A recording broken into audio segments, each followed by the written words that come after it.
When Britain entered the common market in 1975, it was the political endorsement of economic reason. The British wanted the higher living standards of Germany and saw guaranteed access to European markets as a way to kickstart the ailing British economy. Some 40 years later, when Britain left the European Union, it was the result of economic and political irrationality.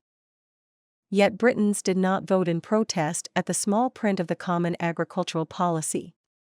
Nor did they wish to give a bloody nose to sundry commissioners, or the finger to the financial demands of Brussels bureaucrats. It can be argued that the economic issue that inspired Brexit was not the rejection of EU budgetary policy. Instead, Brexit was a time-bombed response to the pillaging of the nation's treasury in the aftermath of the 2008 financial crash. The global meltdown exposed in 8K detail the hollow conjuring trick which successive British governments had used to keep the nation's growth party going since the mid-1990s. Business sweeteners, smaller government and a lower tax revenue were promised to voters, even as the country produced less and less and piled up debts. This obviously meant a slash-and-burn approach to public services, as politicians adjusted to the tyranny of international corporations, with their global perspectives, just-in-time supply chains and ravenous shareholders. More than ever, money was king and it flowed to wherever it could be most profitably invested. The financial temple of London claimed a large slice of the inward investment capital. The British regions did not. The collapse of public confidence post-2008 created a window of opportunity for a political and economic reset. The profit-at-all-costs culture had been shown to be utterly ruinous. The sharp practice of bankers was a threat to long-term national security. Voters seemed in the mood for change. People realized that they had swallowed myriad homilies about hard work, thrift, and personal responsibility, only to discover that they had been duped by others, whose social position, or too big to fail sophistry, allowed them to wriggle free of accountability standards. The British ruling elites saw the rise of this sentiment and immediately understood that they could soon come within the crosshairs of this desire for a paradigm shift. Unless voters could be made to feel more afraid of something much more immediate than collapsing public services, negative equity, and the end of the generational contract. If a distraction was needed that would head off the Cincinnati's mounting disgust, then there was only going to be one cast-iron solution. And so, for the last 15 years, the elites and their media chums have spoon-fed the British public a diet of anti-migrant and anti-Muslim bigotry, in the sure knowledge that fostering racial animus would allow the time to steer the national conversation away from blaming them for the state of the country. Immigrants could be positioned conveniently to explain away the long-term underinvestment in housing, health, and education. Immigrants would become the public face of the irresponsible transfer of jobs to China.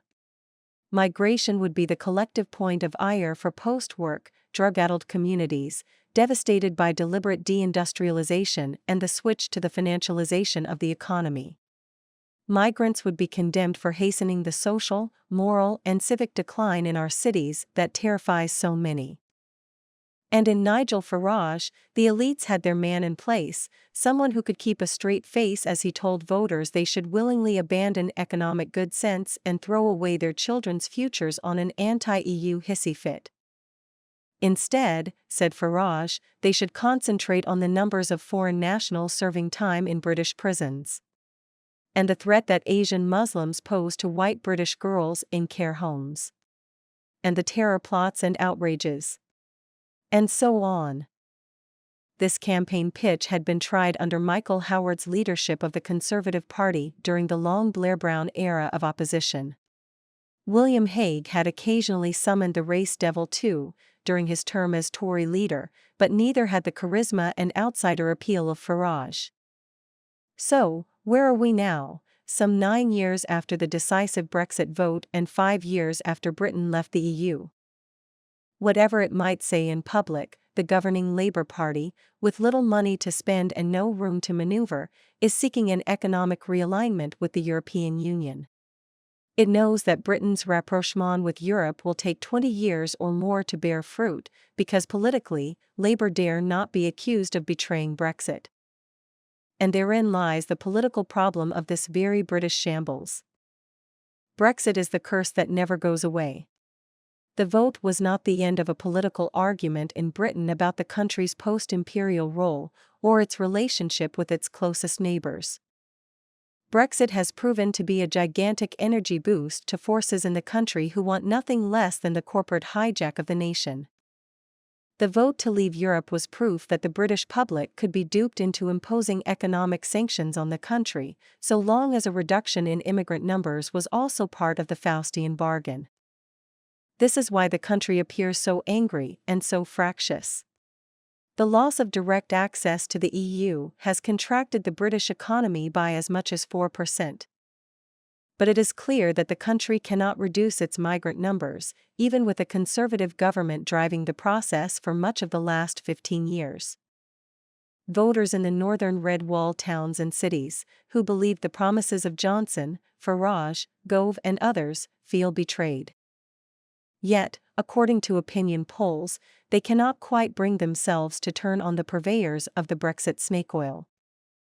Nigel Farage and Reform continue to ride high in electoral surveys, as if to prove that a frosty Siberian blast is what the British public desires, after the repeated cold showers of the past 5 years. Shamelessly, Brexiteers say that the Brexit that they fought so hard to obtain is not quite the Brexit they wanted. They then dangle the dreaded spectre of dark-skinned migrants in front of the electorate's nose, and settle back into the comfortable armchairs of their private clubs, confident that this favorite trick for hoodwinking the British public will not fail. This is the world in which Kemi Badenoch, leader of the Conservative Party, must operate. Badenoch knows that the Brexit pollution didn't finish with Britain leaving the EU in 2020. Brexiteers remain desperate to tear up every pledge and treaty that would impede Britain's slide towards corporate omnipotence and government disinvestment in public services. The people who argued for Brexit were the very same who cheered Liz Truss to the rafters after the former Prime Minister announced her disastrous budget for growth in 2022. These same Brexiteers are leading the fight against so-called woke excesses, because not even public interest, nor tradition, nor common sense, nor justice, nor even the common good, can be allowed to stop King money from being the arbiter of all things. And it is no accident that Brexiteers are now demanding that the country leaves the European Convention on Human Rights. And why must Britain rip up a treaty it helped to write some 75 years ago? To have sole control over what happens to migrants entering the country. They can then be deported without any reference to human rights laws administered by non-British judges, who will not be intimidated by a hard-right tabloid mob and the Coughlins working out of the GB News studio. Brexiteers and their supporters hiding in Tufnell Street and across the Atlantic see only hope in the Brexit result. It is proof that they can win. Simply put, the Brexiteers want exclusive power to decide the nation's affairs, and to continue an economic experiment which began in the early 1980s when Margaret Thatcher turned off the lights of British industry. Any individual, party, or organization that impedes the concentration of absolute power in their hands must be removed by any means necessary. The public can be forced into submission through media propaganda, debt slavery, increased police powers, and an ever-lengthening list of contraventions. Regional and international bodies must be reduced to the role of advisory agencies, or their remits will be ignored. If necessary, Britain will simply quit any organization that dares ask the country to comply with its treaty obligations. This thirst for absolute power masquerades in public as the demand for sovereignty. Notice that Brexiteers never insist on Britain leaving NATO. Nor are they heard to complain about American bases on British soil. So, will the Brexit contagion continue to thrive in the British body politic? The answer is yes. Everything is in place. Nigel Farage is now a popular mainstream politician, with a seat in Westminster. The Labour Party is hamstrung by internal conflicts, its commitment to the Tory spending agenda, and its fear of being categorized as the pro-European voice in British politics. Labour can only tiptoe towards Europe because huge chunks of the country will not abide the rejoiner point of view. The Tories, too, are boxed in. The party has always given a leading role to the business pragmatists in its ranks. However, the nativists, buoyed by the success of Trump and Boris Johnson's rout of Tory Remainers, have found their voice and for now, have pushed the pragmatists into the background. The political threat of Farage surfaces with every opinion poll. He is the natural avatar for Britain's right-wing energy and zeal. Like David Cameron before her, Badenoch is blinded by the light on her right flank. Like him, she is in danger of making catastrophic decisions. Badenoch's majority at the last election in her own North West Essex constituency was a paltry 2,610 votes. Reform is confident of taking the seat, or at least depriving Badenoch of victory, when voters next go to the polls. For party and perhaps personal reasons, Badenoch is desperate to steal Reform's thunder on immigration.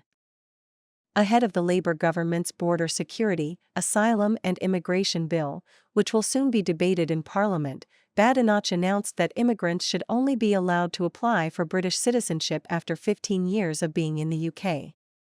The current prerequisite is 6 years. Badenoch also wants immigrants who have criminal records, or who have claimed benefits, or social housing, to be denied leave to remain, which would set them on a path to citizenship. Under the next Tory government, the immigration system would be tightened by extending from 5 to 10 years, the period before migrants can apply for indefinite leave to remain. Foreigners would have to wait 15 years before applying for a British passport. Badenoch believes that current immigration laws have created a conveyor belt to citizenship, which allows too many people to settle in the UK too quickly and creates a strain on public services.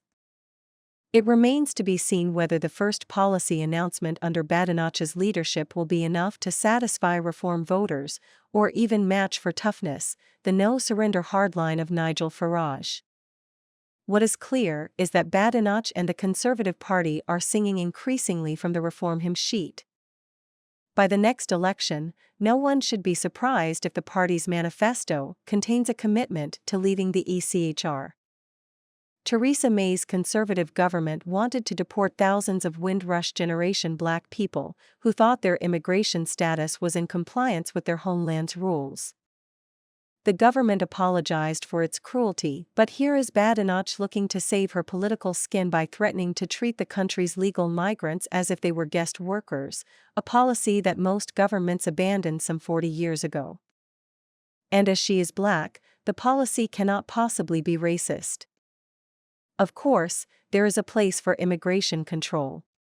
But the current anti-migrant hysteria is less about policy and security, and more about holding the line against the tide of black and brown people who wish to enter the country. Given Africa's demographic explosion over the course of this century, it is a battle that will be lost. As Britons age, so the need for younger workers becomes more obvious to fill skills gaps and pay future pensions. The country's demographic winter is firing the long-term increase in immigration numbers. Sooner or later, this economic reality will embolden the political will of the Conservative Party's pragmatists. In the post-war era, they were largely responsible for transferring the empire's surplus labor to assist the project of rebuilding Britain. Their descendants are still at the helm of British business and politics, and they are likely to see once again the expediency of allowing increasing immigration flows. This is why the struggle between conservative business pragmatists and the party's nativists is now the most fascinating battle in British politics. Thank you for listening to this podcast from our master's blankets. We are delighted to have your attention. Please like and share this podcast. And whilst you're here, please consider subscribing to this channel for more audio stories and book reviews. This helps us to keep going. Thanks a lot. See you next time.